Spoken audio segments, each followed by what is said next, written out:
This is so hard. I would say black clover. I love black Mm-hmm. clover. AOT will be the other consolation Wait, which was the for first me. anime? Which was Black what? Black Clover. Black clover. Oh, okay. I heard Black Lover, and then I was like, what anime is that? Hey guys, and welcome back to the Ani-Lyst podcast. Today we have a very special guest and our first guest of the year. We have Nikkxie, also known as Tulip. She has gathered around 90,000 followers on her Instagram. She's a cosplayer, she's living in Japan, and today we are just going to have a Japan centric episode with her. So, hi, hello. Hi, Nikkxie. Hi everyone. So I'm Tulip, also known as Nikkxie, and I am born and raised in Assam, but I have been living in Japan for the past 2 years. And thank you so much, Ani-Lyst, for having me join you guys Great to today. have you on the podcast. And yeah, what better way to start the year with a guest on the podcast? That too, straight from the land where the sun is rising, from Japan. Yay.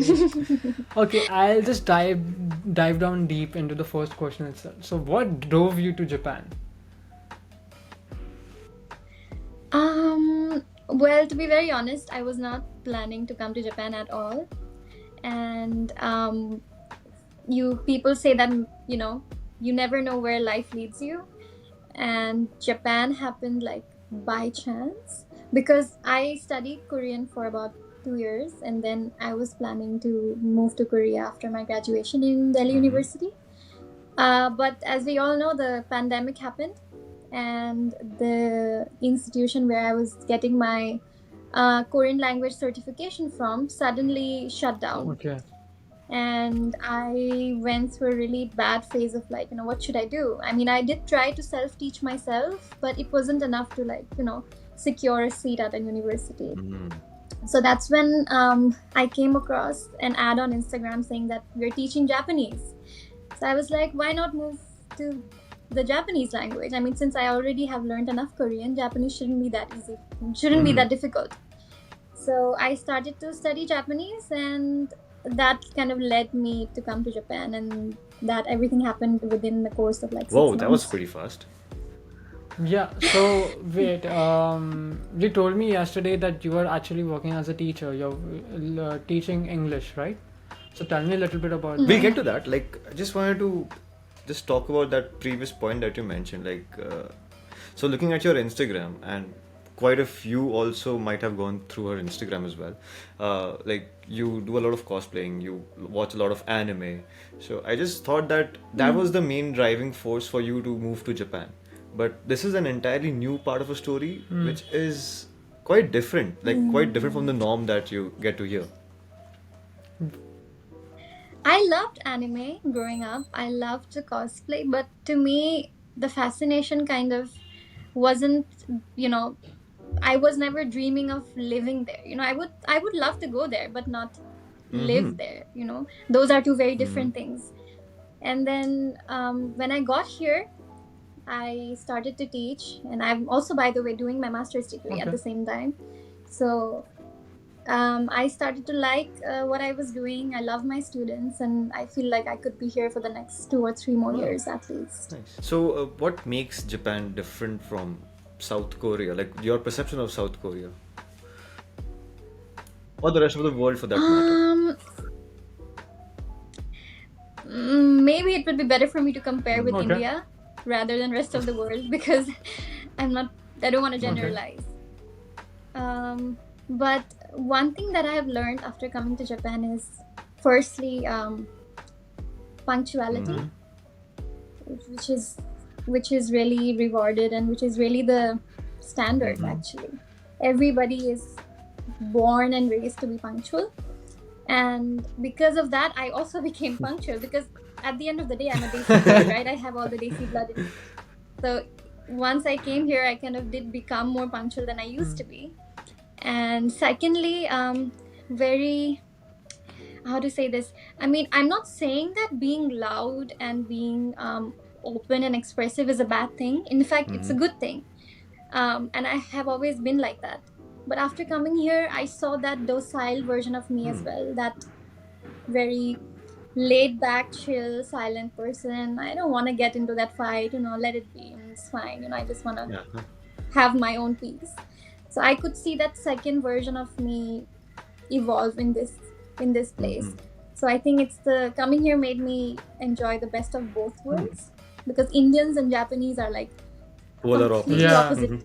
opposite types of people. Everyone like who's always been an anime fan or who's into manga, they always wish to go to Japan and live a lifestyle which you are living right now.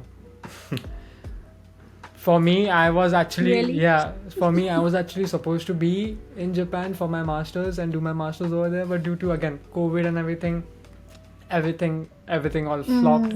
And like talking to you right now makes me feel so glad that I'm kind of connecting some way or the other with Japan. Sort of living vicariously. So I have Yeah. so many questions for you. The first thing, like I asked, like, how is it for you to being a teacher, an English teacher, being surrounded and being like a mentor to young kids?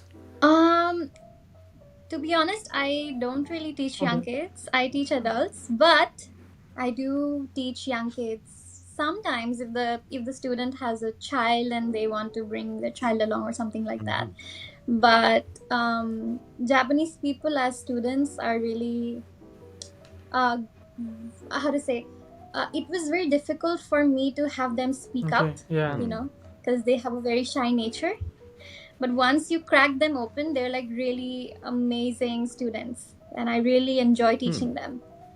And I honestly wouldn't change a thing. I Very happy. I read an article a year ago that even after COVID, when the whole restrictions about not wearing a mask was not like, there was no restrictions and people can just roam freely.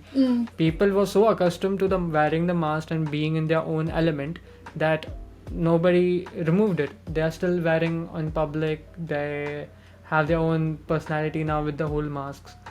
So is that the truth right now over there? Well, Gen Z isn't wearing the mask. Okay. Just to confirm that.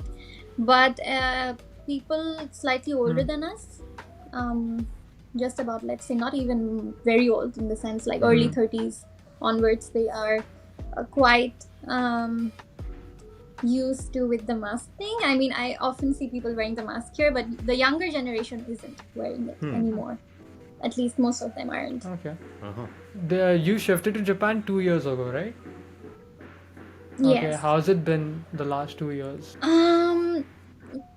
The first few months are very depressing, no matter where you go, because you miss your friends and family, especially your pet. I mean, I went through that very bad depressive episode where what if something happens to him and I wouldn't be able to be there. And especially when your pet is growing old, you have those anxieties, and is he gonna be okay and all that. So it took me a while to accept that reality that you cannot be there everywhere every time. You have to accept it. And after like those difficult 2 or 3 months, I kind of started to get used to Japan. Okay. And as an Indian, how are you getting accustomed to the whole stereotypes sometimes? Because we hear a lot that there are a lot of Japanese people are very, what do you call it? Closed orthodox. Yeah. When it comes to accepting others from different cultures and ethnicities. So I can't find the right word for it, but yeah, like I not understand. quite too welcoming, but also keeping an arm's distance from somebody new. Is that the truth? That's a very trick question, because to be very honest, I'm kind of light skin, light hair, and if I don't tell you up front that I'm from India, you could have thought maybe I could be from another country, right? So until I say that I'm Indian, everything is quite fine, because there is this sort of Western people are better mindset in some way. Like they do idealize that Western beauty, or you know what I'm saying, right? The colorism exists even in Japan, just like India, right? So, but then when you end up saying that, oh, that so she's from India, and then their knowledge about India is like just limited to Taj Mahal and curry, Oh, and that's all. okay. So we don't have much to talk about because they don't know much. But us, we are so open to knowing about other people's culture. Like I can sit and talk to you about Japan for like 5 hours because I know so many things and I'm so interested to know. But they're quite not interested to know. It's not that they're trying to be mean. It's like they just don't have that innate interest to know about other cultures. So they're just busy in their own world, kind of. Not in a bad way, but they in a neutral way. Like they don't know anything. Genuinely, they don't know anything about us. okay. Did you have any awkward moments with any of the people over there? Yeah. Once somebody asked me, do you eat everything with your hand? And I was like, what do you mean everything? Like, every type of food. Like they're quite funny sometimes, they know that Indians try to eat with hand, right? So they were like worried, what if I kind of grab that sushi with my hand, and what if I grab that katsu with my hand, and I'm gonna do that in public, right? So they kind of ask some ignorant questions sometimes. Oh, are you gonna eat that by your hand? I'm like, no, I'm gonna use the chopsticks. I'm good. I didn't know that. Like I thought that will be the last thing that will concern anyone. Yeah, like, I think that they're quite traditional in their approach. So, but again, that does come off quite ignorant or like borderline racist. Usually it's the very older generation that makes you feel uncomfortable. Like the young people, they're not like that. They know far more than, or they're less ignorant compared to the older generation. But Japan is like 60% older generation, right? So is it different in like metro cities like Tokyo, and in the little bit outside of Tokyo, does the stereotype increase? Does what increase? Achha, the stereotype. The stereotype kind of remains the same all throughout. However, if I am in the city, there could be quite rude and blunt about certain things. But here in the countryside where I'm at for my vacation, people are very friendly and genuinely curious and happy about things. Like in India, we have this saying, right? When you go back to your grandma's village, you feel a different feeling than coming back to the city. Yeah. So that difference is there, but the stereotype does still remain the same. However, it's how they express that stereotype differs. The city people versus the rural people. So, I wanted to ask you on the previous point, is the younger Japanese audience more inclined to know about Indian culture? Or like more open? Definitely. Open to Indians? I wouldn't say open to Indians, but open to understanding foreign culture, like, different parts of the world. But is it like crazy as it is in India that almost each and every person wants to go to Japan? I don't think each and every person would want to go to Japan. Like, it's only us who are anime fans. Yeah, I guess I do have a small circle. But yeah, there is no like niche obsession with India. For example, we are obsessed, not obsessed, but we have a curiosity for Japan because we love anime.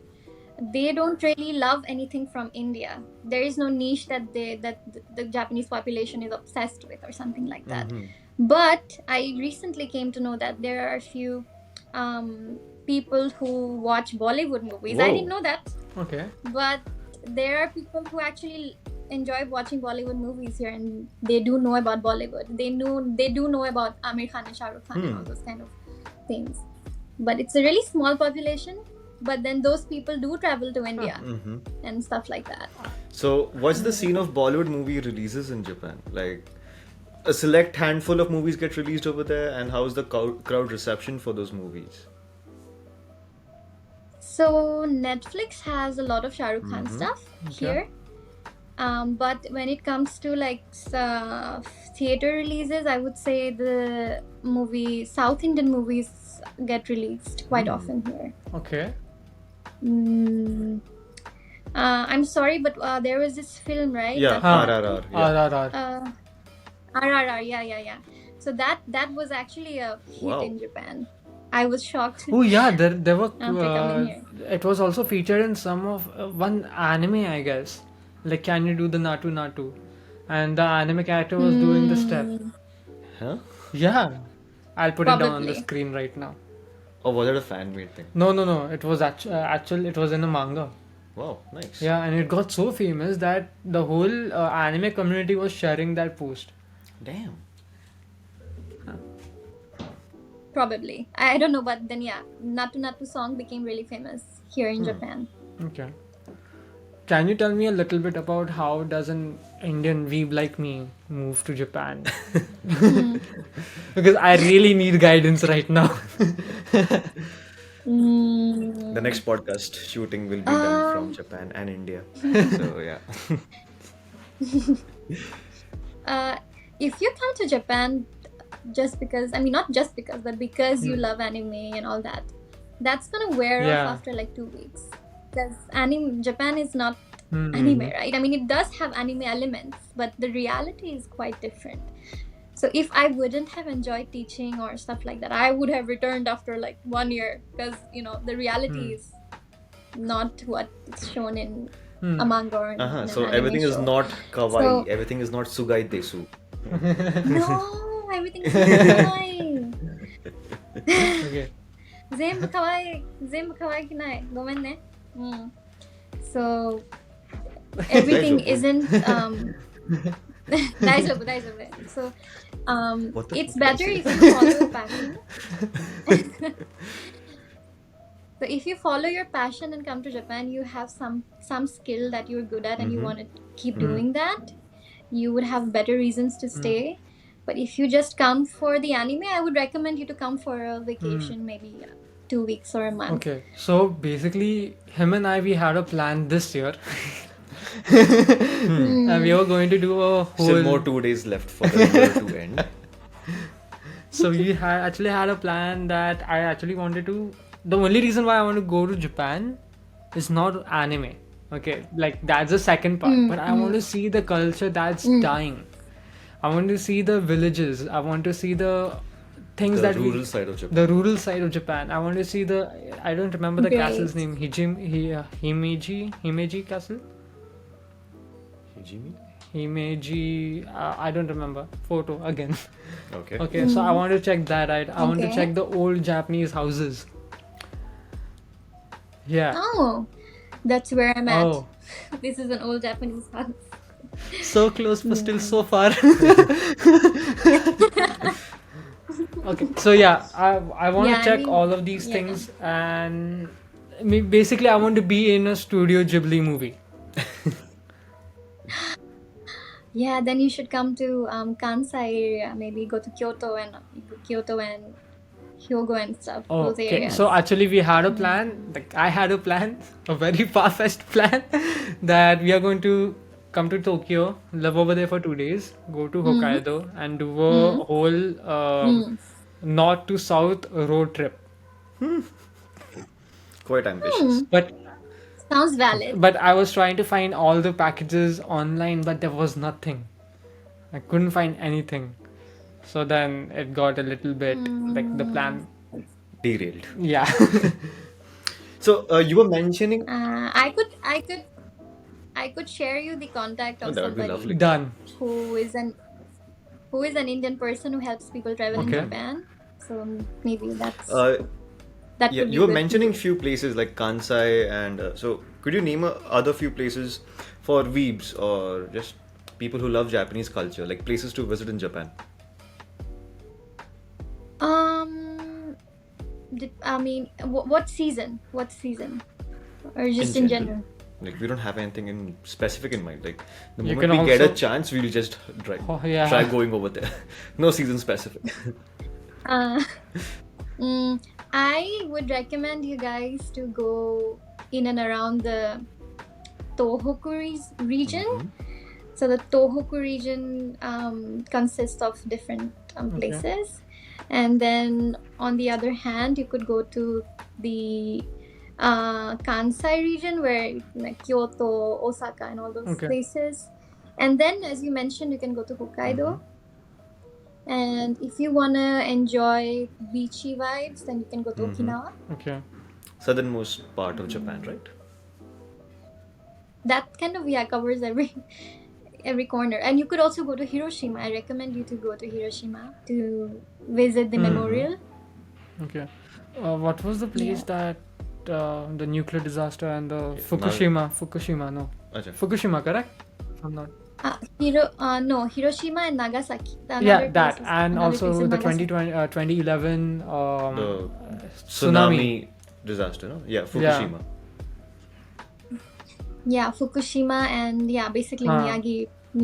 So the nuclear reactor also, the Fukushima, and I have a very bad memory, but what I heard was after the tsunami hit, the nuclear power plant also exploded. So that area is what do you call it?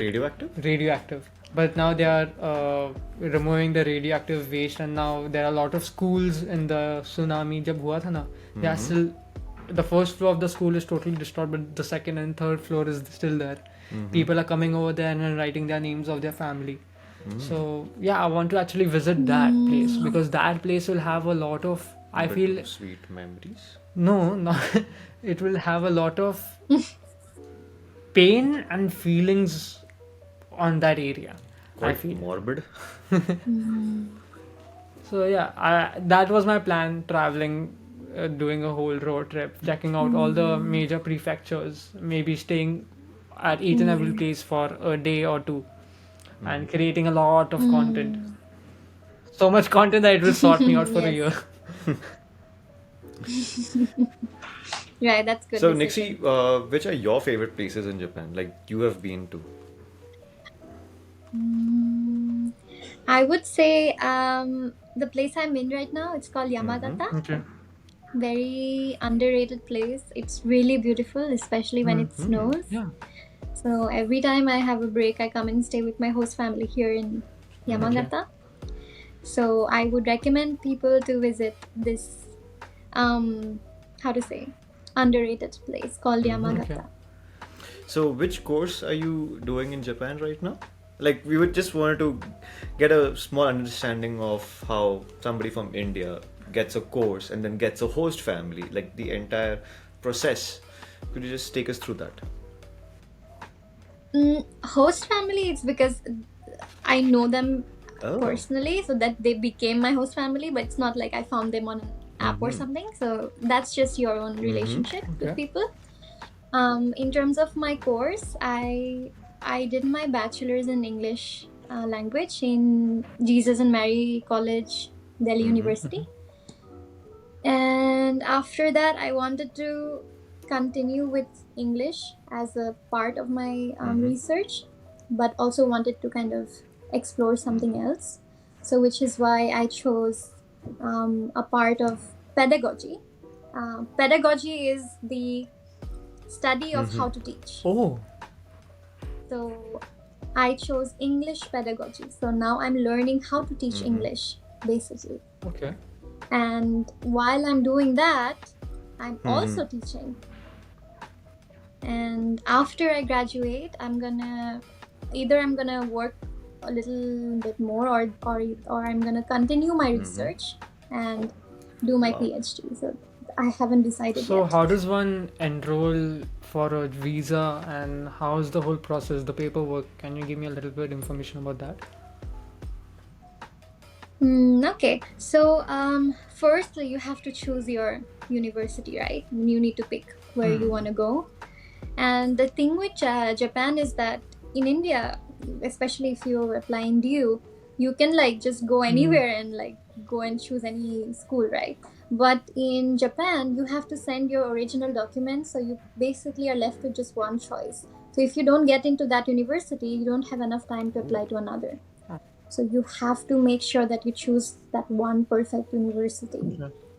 And after that, you go to the university's website, They'll tell you the stuff that they need from you, like your graduation certificate, your TOEFL scores, or GMAT, GRE, whatever. I'm not sure. So you do all of that and you post it. So the funny part is that Japanese people don't accept online stuff. So you have to post it from India. Fax it, yeah. Physically. Courier it, sorry, yeah. So I sent everything from New Delhi to Tokyo, my application and stuff. So after like 2 weeks, they said okay, and then I sat for the interview, and then I got in. Basically, that's your How part. was the of interview? work. Was it done online or did you have to travel to Japan for that? Since it was like around the break, like around the time when COVID was just simmering down, so they said that it's okay if you can't come in personally, we can do it online. So luckily I could do it online. But usually I'm assuming that it happens in person, right? Yeah. 99% of the in-person interviews are in-person interviews. I mean, it cannot be online. So because of COVID, they were understanding, and they let us international students apply and at least do the interview online. So after that is when the complicated stuff starts. So let's say you do get accepted, then you have to run to the embassy. So for me, I ran to the VFS office in New Delhi. So I go there, I show them that, I got accepted, this is the acceptance letter. And they take the letter and then they ask you for 10,000 more documents, like your dad's tax documents, mom's tax documents, your birth certificate, whatnot. And then you submit that. Then you get your visa stamped. And then you can go to Japan. So it's like the first step is with the university. The second step is with the embassy. So the Japanese embassy in India. Okay. And then you get your stuff sorted and then you go. So one of the questions that I have is, you've also already explained it. So there is a lot of paperwork. A lot. And in Japanese as well. Oh no. I guess so I'm a big fan of YouTube. I check out a lot of YouTubers. Especially for Japanese content, I check out Tokyo Creative, Chris abroad in Japan. So he's a guy who goes throughout all the prefectures, and he shows each and every specialty about each and every place. And one of the things that he was explaining how to move to Japan was the paperwork, that it's worse. That they ask each and every small detail. But I thought for Indians to apply for a visa, it will be a little bit easier because we have Aadhaar. We have what? Aadhaar ke andar, if I'm not wrong, that one certificate is enough for your I don't think so. Because Aadhaar is like your identification, but for applying for a visa, you need, like as she mentioned, like tax certificates, your bank account statements, everything. Like all these details are mandatory for applying for a visa. Yeah, that like I understand bank certificates and everything, but birth certificate and everything, I thought it would be covered under the Aadhaar. Birth certificate, then residential certificate, citizenship. No, not really. No. So yeah. So we had to prepare documents that didn't even exist. So we had to go to the office and ask them to write us stuff, right? Bro, write that I live here. Because if you don't write it, they're not going to believe that I live domicile, here. right? So the municipality, the residence had to be proven by, that you're legally living in that house. And it's not a stolen house. So you need to prove all of that. Damn, quite a lot of paperwork. It's really complicated. Is it the same for going to any other country? Probably, yeah. Because visa process for any country is quite stringent. But don't we also get Strict. arrival visa or something or the other? In some countries where you have... Not for In Indians. some countries where you have visa on arrival, these things aren't that strict. But places like where you need a pre-approved visa beforehand, the process is quite Okay. Right. troublesome. I heard that every person, once they get their visa, they have to apply for a JR rail pass or something or the other for transportation. And that's for yeah. tourists if Oh. you Like, that's want. not mandatory. I don't think that's mandatory. No. It's not mandatory. Okay. Great. Another myth solved. So, back to the question, you were mentioning like how things are different from Japan, India, and South Korea. So, could you just elaborate a little bit more about that? Like Japan and South Korea, like your perceptions. Koreans. I have a lot of Korean friends here in Japan, which is why I'm trying to like see how different they are from my Japanese friends. But my close Korean friend, looking at him, I would say that they are far more relaxed and not so much about the rules. You know what Oh. I'm saying? Like they fall somewhere in between the Indians and the Japanese, somewhere in between. And as I said, Indians and Japanese are like polar opposites in terms of, life in general. So I would say the Koreans fall right in between. And that is the middle ground, Did you have any perceptions I would when it say. comes with people from these different ethnicities, and when you met them in real life? Were those perceptions true, or were you then made to recorrect your thinking? Okay, so with Koreans, okay, let me just be bluntly honest. I'm so sorry to all the girls watching this, but all the guys in the K dramas, it's just the guys in the K dramas. They're not like that in real life. And I'm gonna clip this and send it I to my was like- girlfriend. And now that I actually did a lot of research about it. Why is that, that men in K dramas are So dreamy. nothing like the men in real life? And it's because, the men in real life aren't like that. The directors or all these people, they kind of create an imaginary world for the woman to kind of find sympathy and, I don't know, I wouldn't say sympathy, but like find some sort of compensation. You know what I'm trying to say. And you get involved, you get personally, attached to those characters. An escapism where you get attached basically- to these fictional characters. Yeah. It's like that's all you do. Like that's what Koreans did. So You want to dive in more in the Yeah. Japanese lifestyle and cost of living? Next, so we have already hit the half point of the podcast. So we'll move to the South Korean part. Chalega. Go ahead. Take it forward, sir. My question was, I want to know more about the cost of living. Okay, please go ahead. okay, Yeah, sure. so Japanese Yeah. cost of living. Okay, so in a city like Tokyo, it's very expensive to live there. So the cheapest apartment is going to be the size of your current bathroom back in India. That's your entire apartment. I mean, it's really that small. It's unbelievably small. And you're paying about 30,000 rupees for that little room. And if you get farther away to the rural area, you can live in a nice, cozy place in about the same price, which would have at least 2 bedrooms or two Yeah. or 3 rooms, right? I heard. Yeah, I think the situation is same everywhere, even in India, right? You Yeah. go to Mumbai and stuff like that, it's really expensive, right? Yeah, living in Mumbai is very costly. So I used to live in a apartment. I used to pay what? Mike. So I used to live in Mumbai. This is I guess 4 years ago. Like now the real estate rates have like boomed quite high, but back then a 3 bedroom apartment would cost around 75 or 70,000 rupees, and we were like 6 guys sharing that apartment. Yeah. Wow.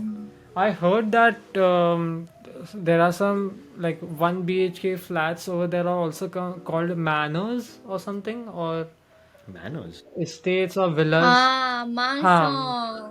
Mansion. Yeah, can you tell me a little bit about that? Because I found that very weird. I know, right? Actually, let me tell you a funny story. So I was teaching my student, right? And I asked her, so where do you live? And she's like, oh, I live in a mansion. And I'm like, wow, girl, you live in a mansion. And she's like a 40-year-old woman, okay? So I was like, damn. And I was like really, flustered about it. After that, after that class, my boss, he came up to me and he said that this is their English mistake. So they do not know the word for apartment or condo. They replace it with mansion, like mansion, and or manor or whatever you just said. So they kind of interchange those words. It's just their honest mistake. And I was thinking like she is like a really like super rich person who lives in like a mansion or something, but actually it's like a studio apartment basically. So I was searching for flats over there, basically in the little bit near Tokyo area, and I was like, studio apartment mansion, and I was like, what's a mansion? Why is he showing me a fucking building and then showing me this small of an apartment, and that too for something what around 40,000 50,000 right? And I was so confused, and I'm like, what's going on? Because actually, like, I don't think so it's that worse in any of the cities in India. The over there, even like, a very small apartment, maybe this room, it still costs a lot. Yes. Like the kitchen and the bedroom will be in the same room. Correct. Kind of like maybe a small partition sometimes, but it's not very, it's not big. And so basically, in conclusion, mansion means an apartment, and that's their linguistic error. Like it got fossilized, so it's like it's a fossilized error, so it means it's gonna stay like this forever. So you have to kind of understand that what they mean is not mansion, it's an apartment.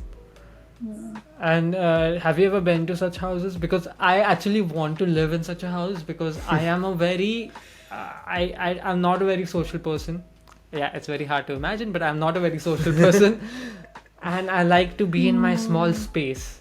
If you give me enough food to stay in this square room, I'll stay here for years. I won't get out. Well, I actually live in a chotu apartment. So, however, at least I have a proper demarcation of the kitchen and the bedroom. So it's not as bad as it's in like central Tokyo. But personally, I'm not a small room person. I grew up in like with sharing the room with my brother, which means the room was quite big enough for two people to stay. So I'm always used to, number one, having a roommate. Secondly, a bigger space. So being alone in that small space, that was again a big problem for me in the beginning. It was completely opposite for us. Though we were living in a big room, in the same room, but I still wanted to get away from him. Can I ask you a little bit about your own flat, about what's the square feet and how much you're paying for that, so that the viewers can know? Like you can give a estimate and it will be cool. The room is about, how do I say? I'm so sorry, I don't know the math, but it's like one person size bed. What is that called? What's queen that bed size or single bed? Yeah, single bed. So there is a single bed, and there is like some space enough for me to keep a study table and the wardrobe.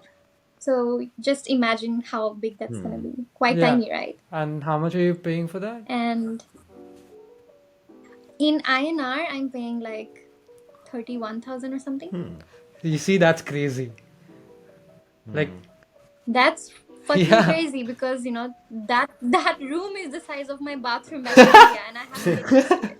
It's really not fair. So right now you're at a Yamagata, correct? If I'm not wrong. Right now, I'm at a beautiful Japanese house in Yamagata. And you usually stay in Tokyo. Tokyo, Okay. yes. So, was the living cost in Tokyo then? Like, if Yamagata is that costly, which is not that quite urbanized, right? As compared to Tokyo. No, she was talking about Tokyo. Oh, Yeah, right now I'm in a family house, like So house what's the house. difference over here? Like, the cost of living over here in Yamagata compared to the cost of living in Tokyo. So in Tokyo, if you earn about 70,000 rupees a month, you can barely survive. Barely. Like barely. Maybe you might have to just eat rice and salt and natto every day, and then you would kind of survive because you're paying a lot of rent, right? So money kind of goes in the rent and then you have food. But in the rural area, you're not paying much money for the staying part. So with the same amount of money, you can lead a much more, relaxed, and you can spend a lot of money on yourself in the rural area with the same is amount of it money. as rural as Indian rural? How Indian rural? Whenever we picture Indian rural as like very small houses, like there are a lot of farms. Well, actually, there are big houses in the rural areas, and there are big farms, and the the convenience stores or the malls and stuff are not as closely connected. They're quite scattered, but otherwise, beautiful roads. The hygiene is just the same as the city. Actually, cleaner, to be honest, and bigger houses and lesser people.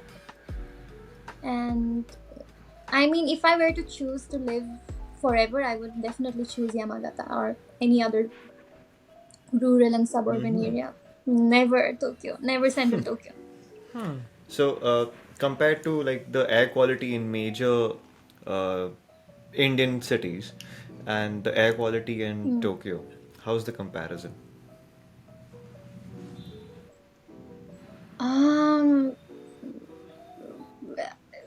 I've never had any problem with there is no pollution at all, first of all. Okay. And you can breathe fresh air. And if you have like lung issues or some problems with your nose and stuff, if you come here, probably gonna get healed because it's so fresh here. Okay. And even if you're in the center of the city and stuff, that does not compromise the quality of air and stuff. So it's like really nice. I saw a recent video where a guy was just recording at a busy Tokyo street, and he was just showing that there is no honking, there is no revving of cars, there's nothing, and everyone is going EV over there. Is that true? As in that No, nobody EV. honks? Everyone is using electric vehicles. That is China. Oh, that was China. Oh, I was. Fuck. So, what's the automobile culture in Japan compared to India? Like over here, you see a lot of two-wheelers, a lot of traffic. What's the scene over there? There is traffic here as well. The only difference is that the traffic is not messy. It's well managed. People are calm and composed. Nobody's honking. Nobody's yelling. Kya kar rahe bhai? Nikal bahar. So there is nothing like that.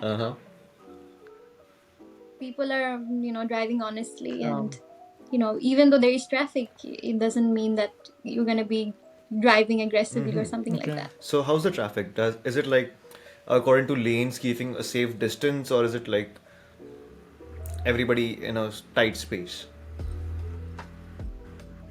They're not that. How do I say?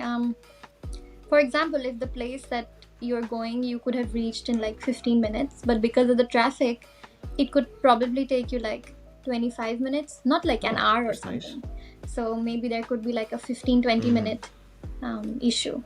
So I was under the impression that most of the people over there commute by train, metro, or cycles. Yeah. So yeah, people walk more than cycling actually. Okay.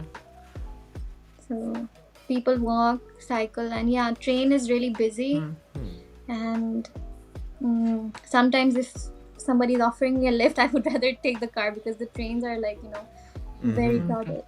There's no space to breathe. I guess now that we have dived into the क्या बोलते हैं myths like about Japan, about what we hear and what we see from other medias, maybe we can dive into that segment.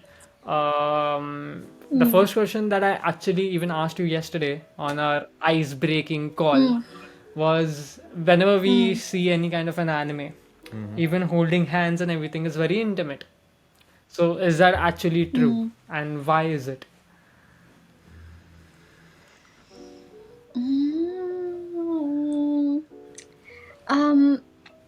So basically, in Japan, I'm so sorry, but I have never experienced like the first hand, like how to say this. I mean, I have nothing to compare Okay. it to, but in general, I feel like people are, as I said to you before, very reserved, right? People don't open up. That's their innate personality. So Indians are like, I could meet you for the first time and then I could be hugging you twice or thrice the same day, right? Which is absolutely normal. Like, bro, Yeah. like, yo, let's, handshake or high five or something, right?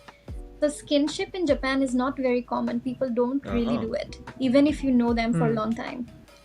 So maybe that's why your brain chemistry is altered when somebody Holds your kind of hand. holds your hand voluntarily, right? That's against their They're normal. how they've been Yeah. raised. Because this Yeah, actually yeah. happened with me, and it's very strange that it didn't happen to you even though you are in Japan, okay? It happened to me with Mayo.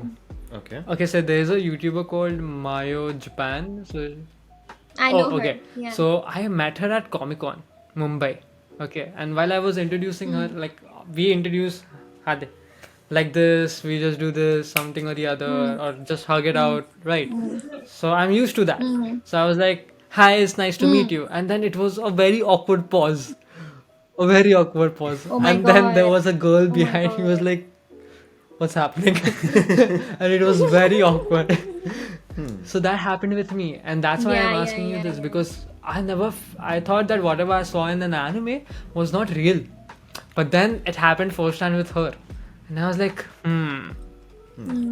anime is real. Yeah. This would happen to you not just with like a woman, but even a dude that you just met. Even they would not appreciate you hugging them out of nowhere. So even platonic relationships are devoid of skinship in comparison to Indians, because we are very, very loving, openly loving people, right? They're like, keep love in a private space. If you want to show love, do it in your bedroom. That kind of mentality. But for us, love goes beyond just romance, right? I mean, if I meet my friend after a long time, I want to hug her. I want to like hold her hand, but they don't have that wired into them. So Do you so- think that's also Yeah. applicable to same sexes?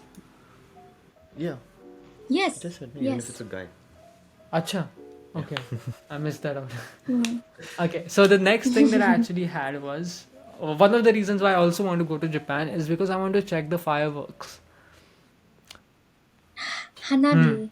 And then I always felt that I have a minor breathing issue. I don't like pollution. I don't even get out during Diwali, okay? Because I can't handle that and my throat gets all messed up. So, no, like, is it worse after the whole firework ends? Because I have seen videos, like 5 kilometer stretch of fireworks is just, they're just burning fireworks. There's a lot of pollution around. Even though it looks beautiful, but most of the time after the first half, the firecrackers are not even visible. Can you share your experience of watching the fireworks in Japan? Every time there's fireworks, I go back to India in the summer. So I really never really experienced the real like Hanabi, the summer Hanabi. However, I have seen fireworks, maybe if I'm traveling and suddenly, oh look, there's fireworks. I'm not a part of the crowd. I just see it from a distance. So I wouldn't be able to like confirm anything, but I hope that I will be able to see it next year and tell you how it is. But do you have by any chance any idea about so it was very strange for me to see that there is a proper firework festival with a lot of stalls, and it's one of the people who are so much. So it's also one of my dreams to go and visit that fireworks festival, Hanabi. Go and visit that. Have like the apple ice, Sweet apple, sweet like apple. apple on a stick. Then the octopus balls. Okinakiyaki? Nahi. Nee. What do you call the octopus balls? I don't remember. Okonami taki something. Takoyaki. Yeah. Takoyaki. Okay. So yeah, I want to try that. I want to try, like, there is also a goldfish thing, right? Like we see in the anime. Oh my Yeah, god. that you try to do. Scoop it out from the water, yeah. Yeah. So I want to try all of these Yeah, things. so all of these happen all throughout the year actually. It's not just in the summer. So I have experienced all of the stuff that you just said, but not in the summer. So if you come any season, maybe there are stuff happening in the spring, then again in the autumn, and then again in the summer. Not much happening in the winter, to be honest.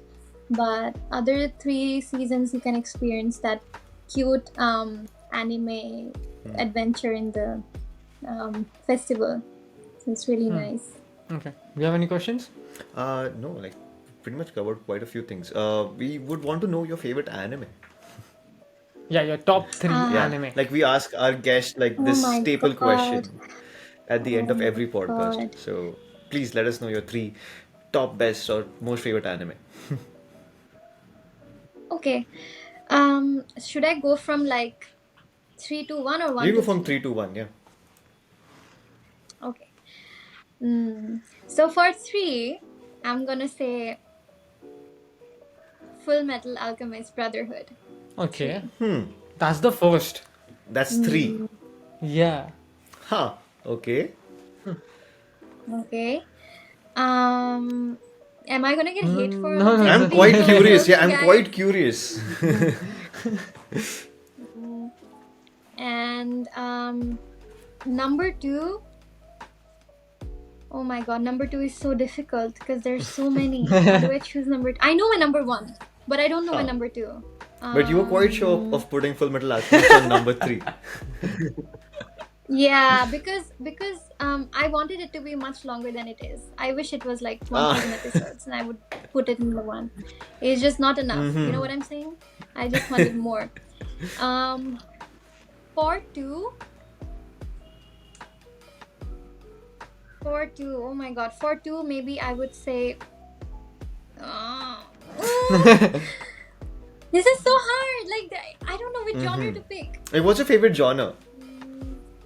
Is it shonen? Is it isekai? Fantasy? I don't like isekai much. So, Aryan's favorite I'm genre a- is isekai. okay. No problem. But I do Okay. You are living an isekai life maybe right now. number. Probably, I hope so. Maybe number 2, I have decided. I think I would say number 2 is Nuraga. Ooh, yes, Because I love nice. Nuragami That so is one much. of his favorite animes. Yeah, in my top 9, I guess I had Yeah. Noragami. Yeah, Could I give a consolation as well at the yeah. end? Honorable Yeah. mentions, sure. Like, okay. So number 1 for me is Fruits Basket. Like that emotional bonding, I don't have it with any other anime. It's like my favorite. I would cry about it. You know that anime when you can sit and just cry. You know that It kind just of got anime. finished last year, right? So Yeah, season 4 came out last year, right? I mean the Yeah. manga was over like 12 years ago. But yeah. And my consolation animes again, I would say Black Clover. I love Black Clover. And AOT will be the other consolation. Wait, which was the For first me. anime? Which was Black what? Black Clover.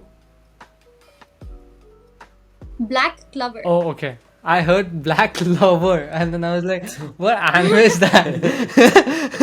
Black Clover, yeah. Okay. Black Yeah, Clover, Black Clover is yeah. actually good. Maybe Yeah, Asuka. yeah. Yeah. We have time, right? Best Japanese dishes, best cuisine. Cuisine is Japanese. Sorry. For Yeah, sorry. Best Japanese food items. Yeah. best food. My favorites, right? Number 1, I would say katsudon. Uh-huh. Katsu. I love katsu. chicken katsu. Okay, chicken Mhm. katsu don.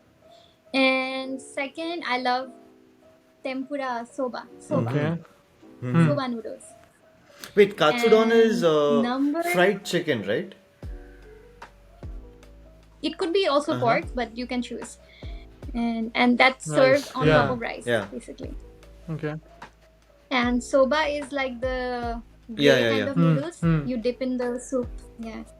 And number three, I would say temaki sushi. So it's a type of sushi, but it's not the usual sushi. Okay. Okay. So you take the nandake namaite? The rice paper? Seaweed Haha, sheet. yeah, the seaweed sheet. Yeah, seaweed sheet, and you put the rice on it, and there are like a lot of fillings on the table, like maybe 10 fillings, and you choose whatever you like. You pick, and then you just like Oh yeah, hold I've it seen. Yeah, I've and seen make- that. I've seen in abroad in Japan's video. Mm-hmm. Strange. yeah. How- So number three would be And temaki. I always had this one question that what do people normally eat on a daily? Like what's a person's breakfast, lunch, and dinner? Like, is it does it contain rice throughout the day, or how is it? Actually, it does contain rice throughout the day, but I'm not somebody who can have thrice a day. But my Japanese counterparts, they have rice thrice Okay. a day with like soup, like miso soup is very common, and some in Indian words haji, right? Something sabzi, some sabzi Okay. that they make with Oh. meat So or like how something. chapati is quite common in our meals. Totally. So wahan pe it's rice. Okay. Yes, I- yes. So rice is there every time. Okay. I heard that a Japanese, what do you call it? A diet is filled with a lot of sodium. Yes. So there's miso, there's rice, there's a lot of fried stuff, and Japanese people have a lot of like heart issues. Yeah. Fish. So is that true? Like are heart attacks, and everything very Common or common? prevalent over there? Yeah. It's very hard to say because the highest life expectancy in is the in world Japan, is yeah. currently Japan. So people are living at least until 85 years here. Even if they do have some illnesses, they still, are strong. The immunity is strong enough to let them survive until like 85, 90. So if I say that they have heart issues, it might mean like the Would be life less, expectancy yeah. here is low, but instead it's very high. So how's the Indian food over there in Japan? Do you miss any Indian food? The Indian food served at restaurants, Yeah. you mean, here? Fake. It's so fake. Like you just have a bite and you're like, this is not what it's supposed to be. And then you go back home and you're like, out of rage, you start to cook yourself. I can make it better. So, in what respect is it like bland? Because usually, Japanese cuisines are bland for my taste. Whatever I have over here, or like even if I have some ramen in a nearby cafe or something, it's very bland. So, is it the same over there for Indian food? I mean, they use like the basic spices and they don't go beyond that, which makes it quite incomplete. So it's like something is always missing. Either it's too sweet or either it's too salty. Like, they cannot recreate the real taste here. And I actually asked the owner, like, very bluntly that, as an Indian, I'm asking you, like, why are you serving me biryani with Japanese sticky rice? I mean, that's not biryani, right? And then, and he told me that, we tried to make the real biryani with like the Indian rice, basmati rice. And the Japanese people rejected it. We won't eat other rice. Okay. So they were kind of forced to. All these poor guys, all the poor Indian, Nepali, and Bangladeshi guys who are cooking here, they're not doing it, because they don't know how they to want make to it, like, but they're forced to and- make yeah. it because of the Yeah. diaspora over there. Yes. So they're kind of forced to make everything for the Japanese tongue, So I feel really sad sometimes. Do you miss something like When What's something that it's very special to India? Vadapav or misal or something or the other. What is something Oh so my special God. about India? Vadapav. Wow. If I was living in Japan, the only one thing that I miss a lot about, like in food aspect, and also my brother, in food aspect, Thank you. is vada pav, because I can't live without vada pav. I love it. Maybe you're from Pune. South India? Pune. Ah, you're from Pune. So I think because I'm from Assam, I would say Yeah. something else. Maybe I would miss momo or something like that, like because that's what we eat most of the time back in our state. So you basically miss your Yeah. staple and your favorite stuff. So you don't Back get here. momos over there? What's dim sums? Again, Dim sum are little. we have gyoza. Huh, We have gyoza. gyoza here, but they're completely different in taste. Completely different. So it just looks similar, but it tastes completely Okay. different. Can you tell me a little bit about their street food? Street food, Japanese street food. They usually like to eat sweet stuff, like as I told you, candied apples or different kinds of ice creams, like matcha ice cream or Okay. something like that. Sweet buns, anko buns, red bean paste buns. So bakery and sweet stuff are quite popular here on the street. And about salty stuff, they do eat skewers. They like that a lot. I was gonna say that. Yeah. Chicken and stuff, chicken or pork or any other meat that they like.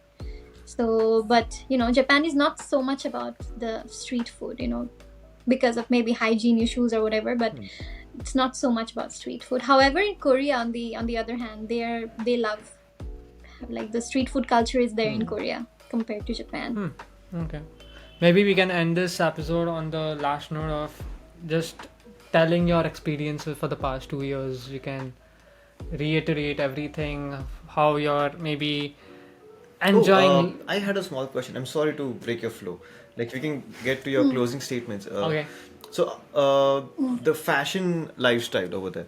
So, we mentioned about street food. How's the street fashion or the fashion in general, like, compared to India or Korea, for that matter?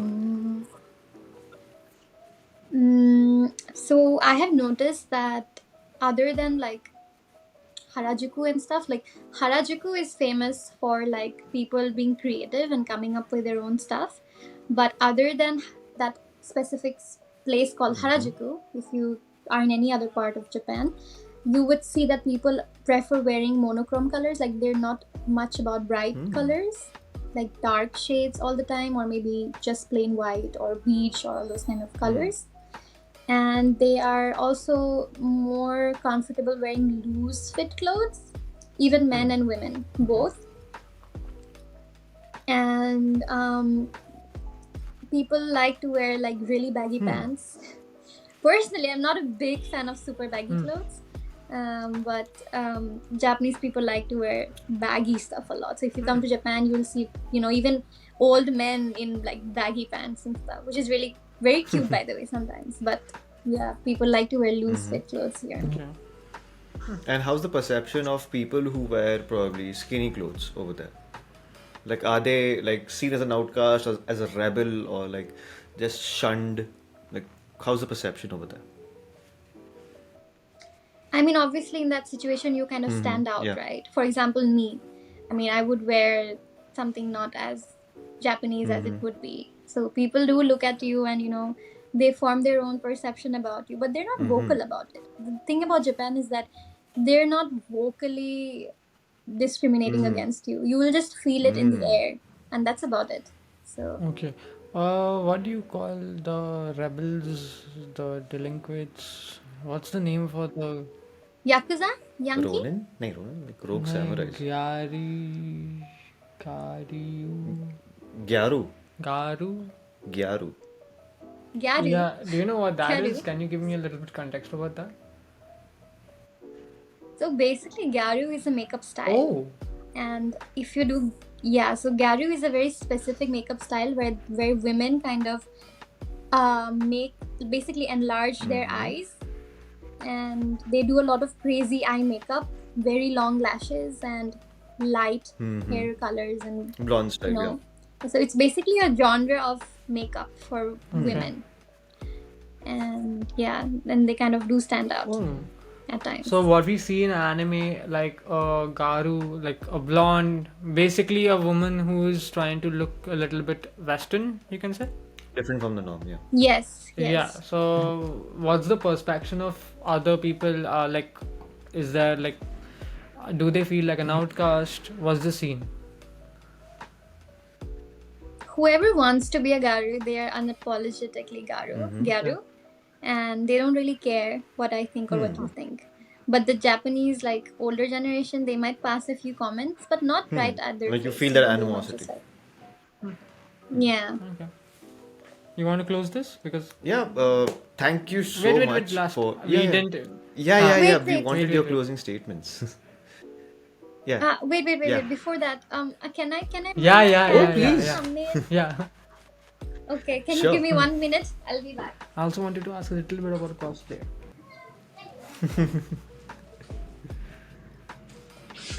Hello. Hey, कुछ नहीं Aw, करना? so cute. Hola. Hi. Could you get a screenshot or something? You can call him Tsuki. Suki. Nice. We'll take a screenshot from the recording, it's fine. Like, so cute cat. Hello. Okay. Hello, kitty. I love cats. He is very sleepy and he's like meow meow. Aw. So should I give my closing statement? Arin wanted to hit on one topic, probably after that. I actually Okay. like.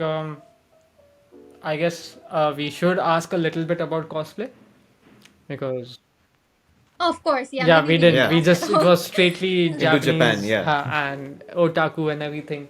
So can you give me a little bit context about how Cosplaying in in Japan? Yeah. And what, like, you had a different background. You were not inclined towards into being pulled to Japan, right? You were trying for South Korea, then you went to Japan, and then probably into cosplaying. So, like, I'm not sure about the timeline. So, could you just give a brief description about that? So I have been cosplaying since around end of 2019. So that was when I was also studying Korean. So I mean, by that time I was already into the Japanese culture. So it was like a two-way street for me. I was like here and there. So for me, cosplay was something that I didn't attach to Japan. Was rather attached to my passion and love for doing it. And it just happened to be anime characters. Sometimes I would also do, you know, Disney characters or like outside of the anime franchise. And as I started to do what I did, I realized that I was one of the very first to do that in my region, at least. I'm not speaking for India, but at least in my own state, my own community. This is something that people were not aware of. People were not really, you know, people were surprised with in the beginning. My first ever like cosplay that blew up was when I did Hinata's cosplay in my Assamese attire. Okay. So, which was something that, you know, usually people try to imitate the exact character. But my idea is always to put a spin to it. And I want to, like, I don't want to be that character. I want that character to be me.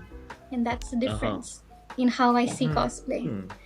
And that's why I did it in my own Assamese style Hinata from Naruto. And that's how my account kind of blew up from there. Okay.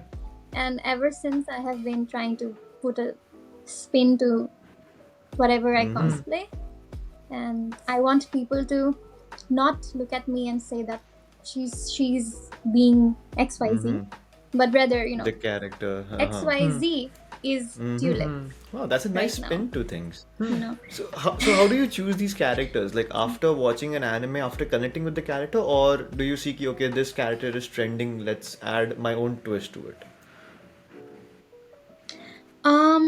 to be honest, I watched too many animes already.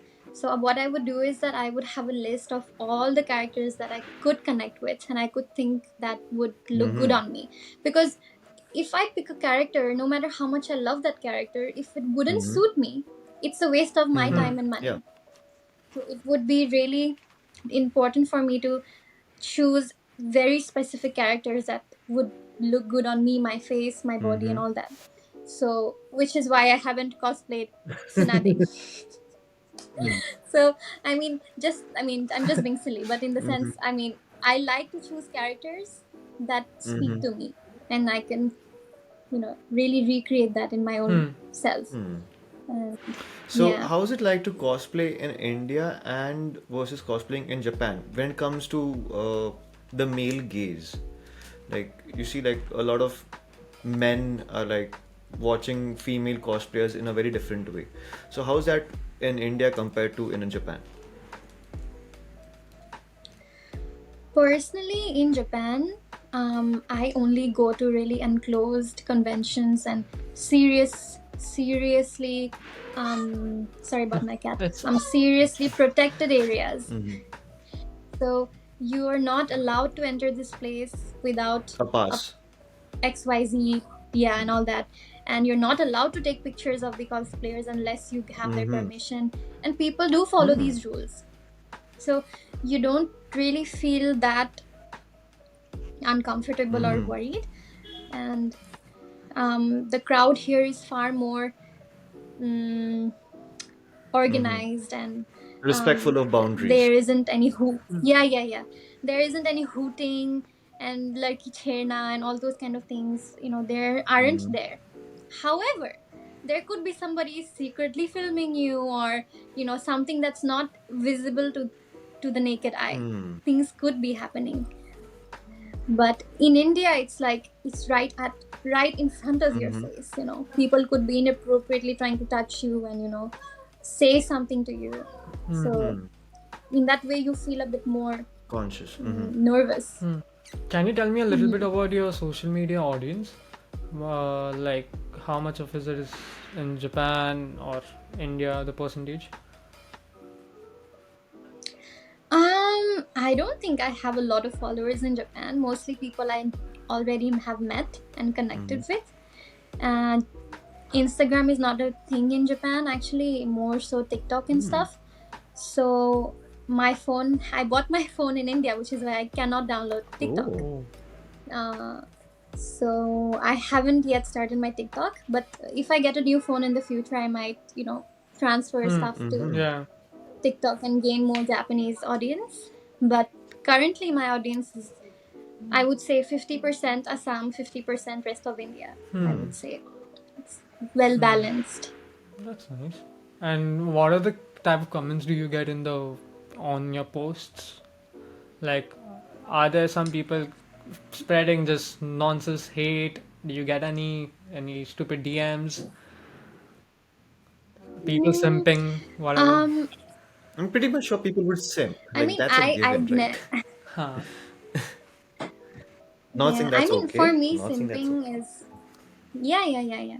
So simping, I mean, people make a bad meaning out of it, but simping is actually appreciating, but in a Yeah. hyperbolic way. It's right? exaggerating. So it's you're getting appreciated for what you're doing, and I appreciate all the simping because to me that's giving me motivation to continue what I'm doing. Yeah.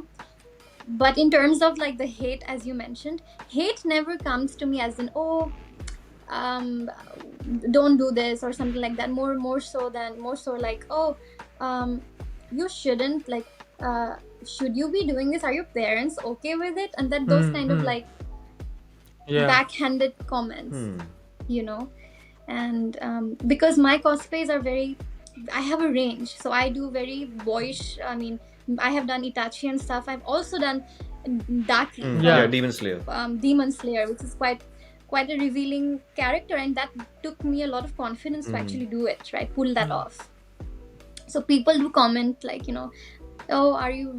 I mean, wow, you're doing this kind of cosplays now. That kind of like the undertone is very disrespectful, I believe. And to me, I consider cosplay as a form of art, because just imagine, like, you trying to recreate something that's on a screen in real life. The amount of hard work you need to put in, not for other satisfaction, but my own satisfaction. Like I need to feel confident in what I'm doing, and that takes a lot of time, money, and all of Yeah, those I things. guess he can relate to So that. Like not to a scale like you have, Yeah. but the cosplay and everything. I've never done cosplay because I thought that it doesn't.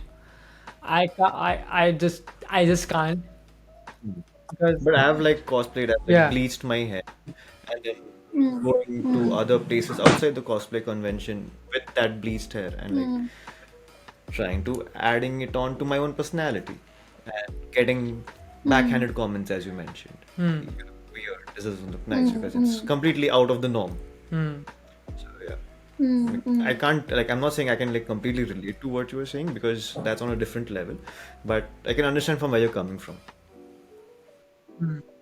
Yeah, I mean it's not about different levels. See, to be honest, if I mean if Instagram didn't exist, I would still cosplay. I would do it Yeah. outside on the streets, and I would still get the same comments, right?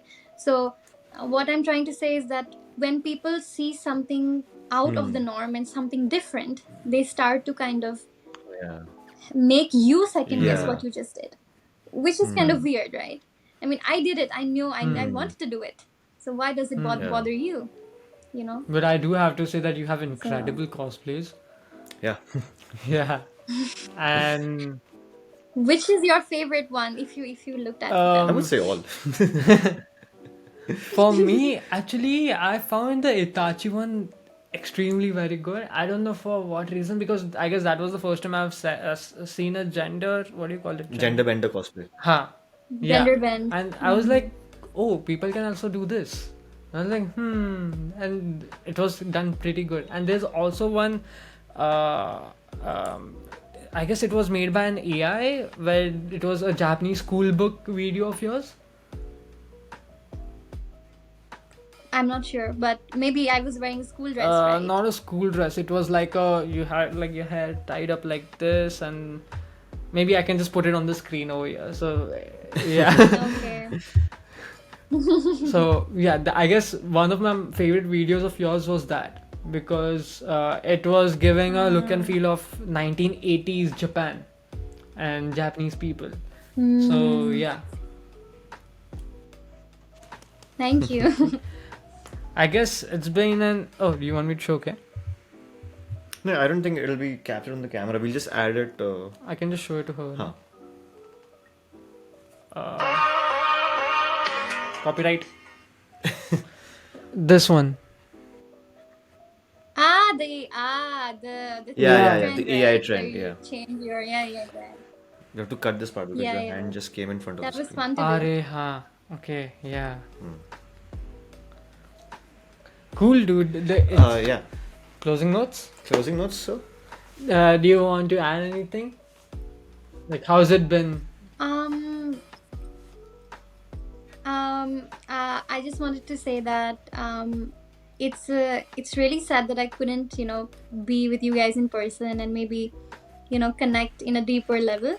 But there's one thing that I would love to say is that next year I'm definitely coming back to India for a longer time, and let's collaborate Definitely. in person, and at the same time let's go out and meet your and my followers, and let's have a nice meet and greet together, and we could definitely do Done. something Absolutely. together Done. in It will be person. incredible. And my parents lived in Pune for like 10 years, so they would also love to visit with me. Oh, dude, then you So can actually even come to the studio and we can have a live podcast session, and that will be incredible. Yeah. yes, Probably in the next podcast I do session. understand Marathi, so you can also ask me questions Hey, in nice. Marathi. Probably in the next podcast session we could cosplay. Yeah, Yeah, we all. cool. This Yeah, time yeah, I'll yeah. also do it. Guys, don't forget to like and subscribe to watch our new podcast session where we are cosplaying. So, How are you doing this? and that's Wow. iOS. Oh, Yeah, so if you Really? used two V's or probably a rock sign, it'll give.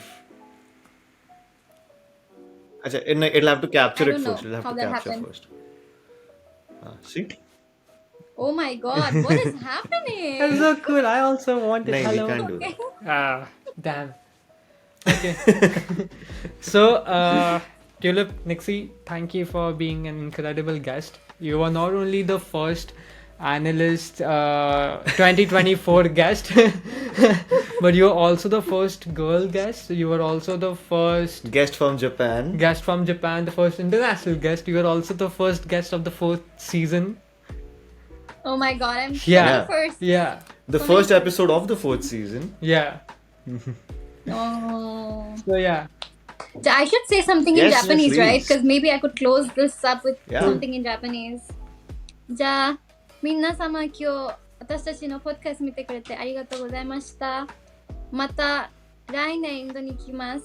だから一緒に楽しみます。はい、ありがとうございます。だってばよ。だってばよ。だってばよ。 Cool. I'll- Translation. Yeah, please. please. I just said what I said, so it's not new information. I'm gonna come back to India and then let's Okay. that's Cool. what I said. Okay. Subtitles add करते हैं. Okay then. Thank you guys for watching. Make sure to like and subscribe. Do check out Nikkxie, Nikkxie. her Instagram details are given in the description below. Yes. You're gonna keep on doing that, aren't you? So yeah, thanks for joining us for this episode. See you soon. Bye bye. Arigato. Lovely. Bye bye. Bye. Thank you. Cool. And cut.